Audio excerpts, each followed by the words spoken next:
चालू कर, चालू कर।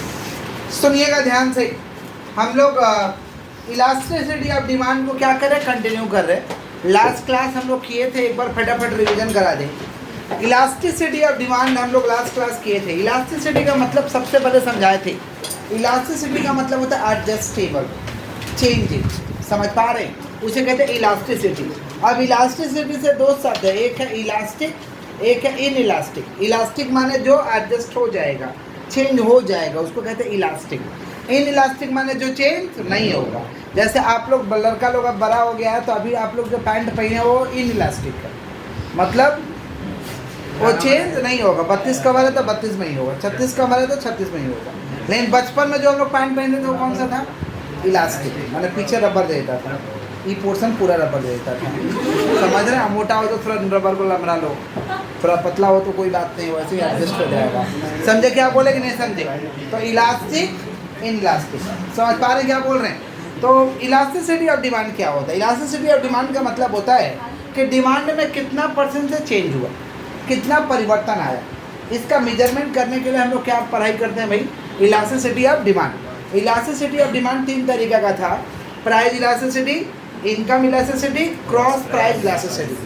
प्राइस इलास्टिसिटी ऑफ डिमांड कहता है कि प्राइस में परिवर्तन होने के कारण डिमांड में परिवर्तन होगा। माने डिमांड में परिवर्तन हो रहा है किसके कारण, प्राइस में परिवर्तन होने के कारण। माने 1% भी अगर प्राइस में परिवर्तन हो जाएगा तो डिमांड में परिवर्तन होगा। ये कौन कहता है? प्राइस इलास्टिसिटी ऑफ डिमांड लिखवाए थे। प्राइस इलास्टिसिटी ऑफ डिमांड का डेफिनेशन कौन बच्चा सुनाएगा? प्राइस इलास्टिसिटी ऑफ डिमांड का डेफिनेशन बोलिए, बोलो प्रीति। Price elasticity of the percentage change in quantity of any commodity, 1% change in price, then the demand of that commodity will be changed. It's called price elasticity. ठीक है, गड़बड़ा दिया बच्ची। सुनिएगा ध्यान से, किसका बात करें? Price elasticity. कौन बोलेगा एकदम करेक्ट डेफिनेशन? बोलिएगा, बोलिए, बोलो बोलो। The price percentage change in quantity demand of any commodity due to 1% change in price. Other remaining Other things remaining the same same.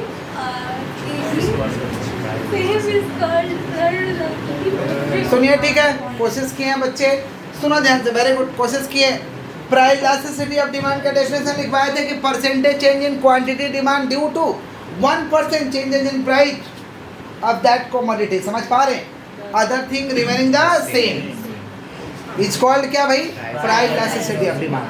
मतलब डिमांड में परिवर्तन हो रहा, अगर प्राइस का 1% माने प्राइस में 1% भी परिवर्तन हो जाएगा तो डिमांड में परिवर्तन हो जाएगा। फिर समझे थे इनकम इलास्टिसिटी, डेफिनेशन इसी तरीका से है, समझ रहे हैं कि the percentage change in quantity demand due to 1% change in income. अगर 1% भी इनकम में अगर परिवर्तन हो जाता है तो डिमांड में परिवर्तन हो जाएगा, इसे कहते हैं इनकम इलास्टिसिटी ऑफ डिमांड। फिर पढ़े थे cross price elasticity. Cross price elasticity का मतलब होता है कि एक का प्राइस में परिवर्तन हुआ तो किसी और कमोडिटी का डिमांड में परिवर्तन हो गया, समझे?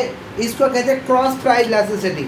जैसे कई बार एग्जाम्पल दिए, मान लीजिए ये 8 लाइन का पेन है, 8 लाइन का पेन है, पेन 25 रुपये मिल जाएगा। इंक कितना में मिलेगा? 50 रुपये।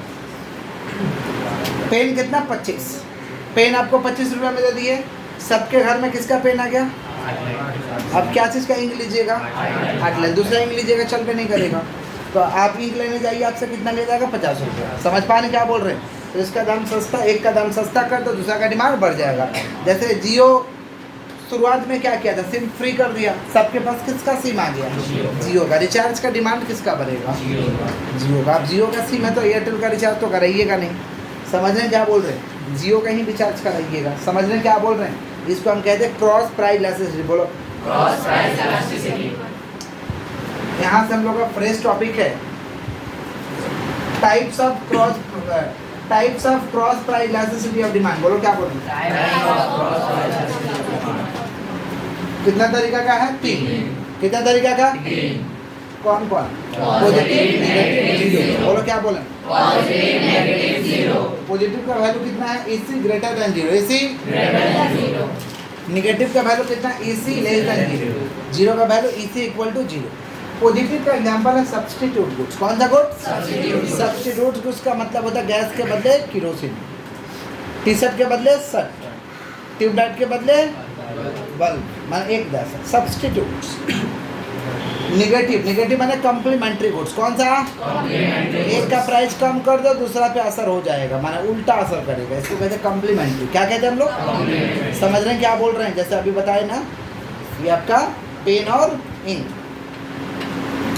और 0 वाला तो इंडिपेंडेंट है, कोई रिलेशन ही नहीं, कोई रिलेशन नहीं।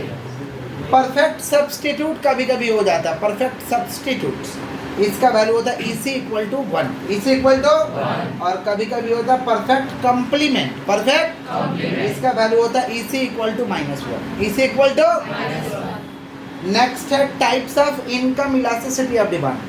Types of income elasticity of, ये भी 3 तरीके का होता है, पॉजिटिव, नेगेटिव, 0। बोलो क्या बोलो, पॉजिटिव, नेगेटिव। पॉजिटिव का वैल्यू क्या होगा, EI माने इनकम इलास्टिसिटी, EC मतलब cross price elasticity, cross price. तो इसका पॉजिटिव का वैल्यू क्या होगा, EI ग्रेटर देन 0। निगेटिव का क्या होगा, 0 तो 0 नहीं, EI इक्वल टू 0। पॉजिटिव का एग्जांपल क्या,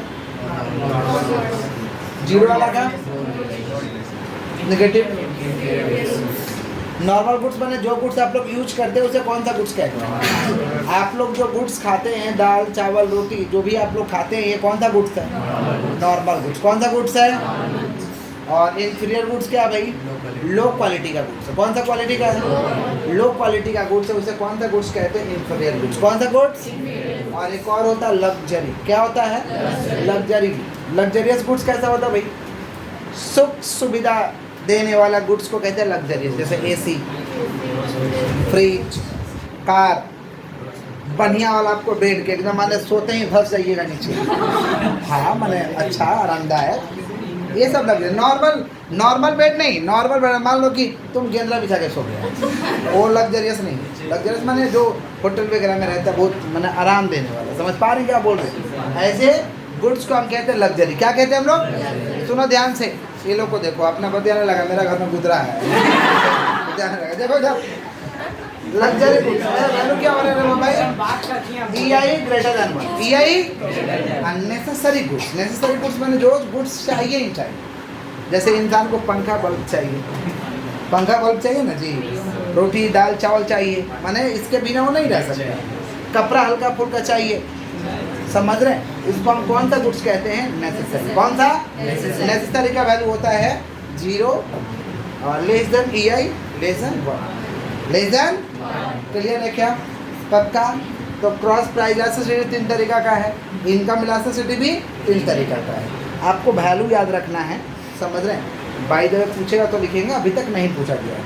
आइए नेक्स्ट, क्या भाई, बोलो क्या बोलो, वापस से बोलो। 5 तरीका का होता है, कितना तरीका, 5। पहला क्या, एक नहीं, टोटल 5 होता है, लिखे नहीं है। पहला क्या, परफेक्टली प्राइस इन इलास्टिक। बोलो, प्राइस बढ़े घटे डिमांड पे कोई असर नहीं होगा, डिमांड उतना ही रहेगा, माने जितना बिकना उतना बिकेगा, डिमांड पे कोई असर होने वाला नहीं। इसको हम कहते हैं परफेक्टली प्राइस इन इलास्टिक। बोलो क्या बोले, जैसे डीजल और पेट्रोल, दाम ज़्यादा हो जाएगा कोई फ़र्क नहीं पड़ता, दाम कम हो जाएगा कोई फ़र्क नहीं पड़ता, क्योंकि जितना बिकना है उतना बिकेगा, जितना बिकना उतना। गैस जो आप लोग घर में इस्तेमाल कर रहे हैं, दाम ज़्यादा हो जाए कम हो जाए कोई फ़र्क नहीं पड़ता, जितना सेल होना है उतना सेल होगा। इसको हम कहते हैं परफेक्टली इन इलास्टिक। परफेक्टली माने प्राइस चेंज हुआ लेकिन डिमांड पे कोई असर, या तो प्राइस बढ़ गया तब भी डिमांड पे असर नहीं हुआ, प्राइस कम हो गया तब भी डिमांड पे असर। इसको हम कहते हैं परफेक्टली प्राइस इन इलास्टिक। बोलो क्या बोले, परफेक्टली प्राइस इन इलास्टिक का जो कर्व होता है ये होता है आपका वर्टिकल। कर्व कैसा होता है, तो अगर में दिखाएंगे वर्टिकल कैसा होता है, बहुत खड़े हैं तो वर्टिकल है, सोएंगे तो हॉरिजॉन्टल। एग्जाम्पल में याद रखो, खड़े हैं तो वर्टिकल, ये है वर्टिकल। ये क्या है? ये क्या है? समझ गए क्या बोले? Vertical horizontal. बोलो क्या बोले? इसका शेप बनाने के लिए बोलता है, शेप दिखाया जाए। परफेक्टली इलास्टिक, परफेक्टली इलास्टिक में जहाँ पे डिमांड स्वतंत्र हो जाता है। डिमांड क्या हो जाता है? डिमांड स्वतंत्र हो जाता है। कभी ज़्यादा बिकेगा, कभी कम बिकेगा, कभी नहीं बिकेगा। समझ रहे? माने प्राइस में स्मॉल चेंजेस भी आया तो भी रिजल्ट वही होने वाला है। स्मॉल चेंजेस माने एकदम थोड़ा सा चेंजेस। स्मॉल चेंजेस माने थोड़ा सा चेंजेस। जैसे पार्ले जी का प्राइस या तो स्थिर रहता है, या तो पार्ले जी वाला कंपनी कभी कभी 5 रुपया कर देता है, क्वांटिटी बढ़ा देता है उसमें। 5 वाला पार्ले जी में क्वांटिटी बढ़ जाता है, 3 रुपये वाला पार्ले जी में क्वांटिटी कम हो जाता है। कहीं कहीं 5 वाला भी पार्ले जी हम लोगों को देखने के लिए मिला है, तो क्वांटिटी उसमें ज़्यादा होता है, और 3 रुपये वाले में क्वांटिटी। तो देखो पार्ले जी का क्या है कि प्राइस बचपन में तुम 3 रुपये में खाया था, आज भी कितना में खा रहे हो? 3 रुपये में। तो कभी खा रहे हो, कभी नहीं खा रहे हो। समझ पा रहे हैं? कितने लोग तो डॉगी बिस्कुट के नाम से रखे हैं कि डॉग को खिलाएंगे, ये हम लोग नहीं खाते हैं। कौन खाएगा? डॉग खाएगा। कितने लोग खाते भी है, कितने लोग दवा के समय खाते हैं। जब उनको दवा का तबीयत खराब हो जाता है तो सोचते हैं कि उनको पार्ले जी का 2 बिस्कुट खा लें फिर दवाई खा लेंगे। कितने लोग ऐसा है, समझ रहे हैं? तो कभी बिक रहा, कभी नहीं बिक रहा, कभी ज़्यादा बिक रहा, कभी कम बिक रहा। ऐसे डिमांड को हम क्या कहते हैं? Perfectly elastic. परफेक्टली माने जहाँ पे डिमांड स्वतंत्र हो गया है, वो अपने आप होगा जो होगा। प्राइस में अंतर भी कर दीजिएगा ना, जो होना है वो अपने होगा। समझे? इसको हम कहते हैं परफेक्टली इन इलास्टिक। बोलो क्या बोले? समझ रहे हैं आप लोग कि नहीं समझ रहे हैं? समझ रहे हैं? इसका कर्व जो होता है परफेक्टली इलास्टिक हॉरिजॉन्टल होता है। कैसा होता है? हॉरिजॉन्टल होता है। इसका वैल्यू है EP इक्वल टू क्या? 8 लग रहा है। इन्फिनिटी। इन्फिनिटी इन्फिनिटी इन्फिनिटी माना जहाँ स्वतंत्र है, जहाँ पे क्या है? EP equal to infinity. बोलो क्या बोले? EP equal to. फिर यूनिट इलास्टिक क्या है? यूनिट इलास्टिक का मतलब होता है percentage change in quantity demand equal to the percentage change in price. जितना से डिमांड चेंज हुआ उतना से ही प्राइस में चेंज होगा। माना जितना में प्राइस चेंज उतना से डिमांड चेंज। मान लो 10 रुपये से प्राइस चेंज हुआ, 10 रुपये से मान लो प्राइस चेंज हुआ, तो 10 रुपये से डिमांड भी चेंज हो गया। वैल्यू कितना आया? 1। कितना आया? इसको कहते हैं यूनिट इलास्टिक। क्या कहते हैं? माने बराबर असर हुआ है। जितना से प्राइस चेंज हुआ उतना से ही डिमांड चेंज हुआ। जितना प्राइस चेंज हुआ उतना ज़्यादा, उससे ज़्यादा ही, मतलब जितना से प्राइस चेंज हुआ उतना ही डिमांड। इसे कहते हैं यूनिट इलास्टिक। क्या कहते हैं? वैल्यू क्या है? EP equal to 1। और जितना से प्राइस चेंज हुआ उससे ज़्यादा डिमांड चेंज हो गया। जितना प्राइस चेंज हुआ उससे ज़्यादा, उसे कहते हैं हाईली इलास्टिक। हाईली या रिलेटिवली इलास्टिक। हाईली इलास्टिक या EP ग्रेटर देन 1 इसका वैल्यू होता है। वैल्यू कैसा होता है? EP greater than. EP greater than माने 1 से ज़्यादा वैल्यू है। समझे क्या बोल रहे कि नहीं समझे? मान लो डिमांड चेंज हुआ 20 से, अब प्राइस चेंज हुआ 10 से। 10 दूना 1 से ज़्यादा है ना? 1 से, इसको हम क्या कहेंगे? Highly elastic. क्या कहेंगे? हाईली इलास्टिक, या इसे कहते हैं रिलेटिवली इलास्टिक। और एक और है हाईली इन इलास्टिक। लिखना भी नहीं है भाई, हाईली इन इलास्टिक। बोलो क्या बोले? हाईली इन इलास्टिक, या हम लोग इसे कहते हैं रिलेटिवली इन इलास्टिक। रिलेटिवली क्या? Relatively in elastic. थोड़ा सा ध्यान से। इसमें क्या होता है? जितना से प्राइस चेंज होता है उससे कम डिमांड चेंज होता है। जितना से प्राइस चेंज हुआ उससे कम, जितना से प्राइस चेंज हुआ उससे कम डिमांड चेंज हुआ। उसका वैल्यू होता है EP less than 1। EP value कैसा होता है? बोलो। EP less than 1। EP less than बताना। परफेक्टली प्राइस इलास्टिक क्या है?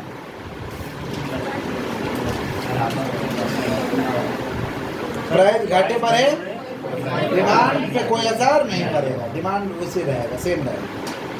कर्व कैसा होता है? वर्टिकल। कर्व कैसा होता है? परफेक्टली इलास्टिक का वैल्यू क्या होता है? If equal to infinite. If equal to curve कैसा होता है? हॉरिजॉन्टल। यूनिट इलास्टिक जितना से प्राइस चेंज उतना से डिमांड चेंज, बराबर बराबर असर होगा। If equal to 1। Highly elastic demand में क्या होता है भाई? जितना से प्राइस चेंज ज़्यादा डिमांड होती है, इसे कहते हैं हम लोग क्या चीज? हाई।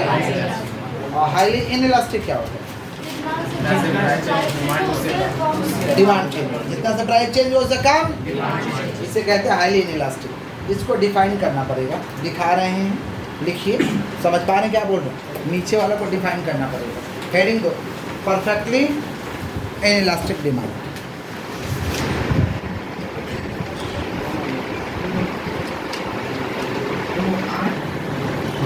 ये दोनों का आंसर है। ये देखिए क्वेश्चन एक दिए प्रैक्टिकल 2018 में ये क्वेश्चन आया हुआ है, सुनिए। As the price of a commodity decreases from 8 to 4। Price 8 से घट के 4 हो गया। प्राइस 8 से घट के 4 हो गया, माने ओरिजिनल प्राइस था 8, घट के 4 हो गया, माने कम हुआ। घटने को यहाँ डेल्टा कहते हैं, डेल्टा पी। ओरिजिनल प्राइस को पी, कम हो गया तो कहते हैं डेल्टा पी। डेल्टा इस साइन को डेल्टा कहते हैं। कितना कम हो गया भाई? 8 से 4। कम हो जाएगा तो माइनस में लिखिएगा, ज़्यादा होगा तो पॉजिटिव में, और कम होगा तो नेगेटिव में। 8 से 4 हो गया, मैंने कितना घटा? -4। कितना घटा? As the quantity demanded increases, quantity demanded बढ़ गया। 10 केजी से हो गया 15। 10 केजी से कितना हो गया?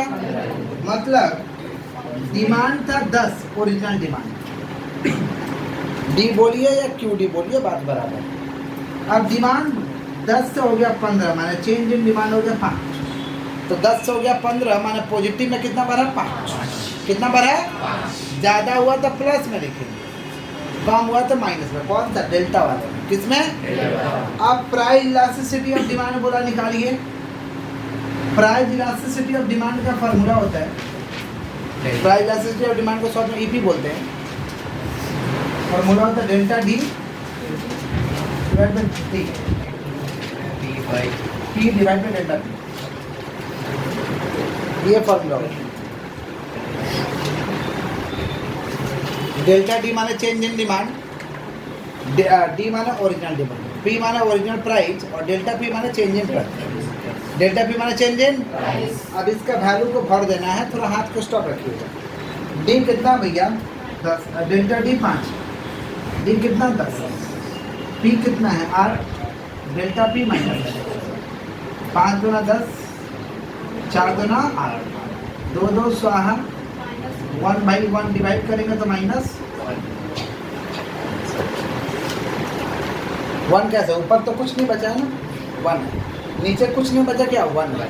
तो 1 डिवाइड बाई -1 डिवाइड बाई कितना आएगा? माइनस। कितना आएगा? क्लियर है? हमारे बच्चे लोग का क्लियर है? कोई दिक्कत? आगे बढ़े? बोलेगा तब तो बढ़ेंगे। ये क्या है? Price elasticity. क्या है? एक क्वेश्चन आप लोग को देंगे तो बना दीजिएगा। इसको उतारिए, एक क्वेश्चन आप लोग के लिए देते हैं, पहले उतारिए। समझ में आया सभी लोगों को?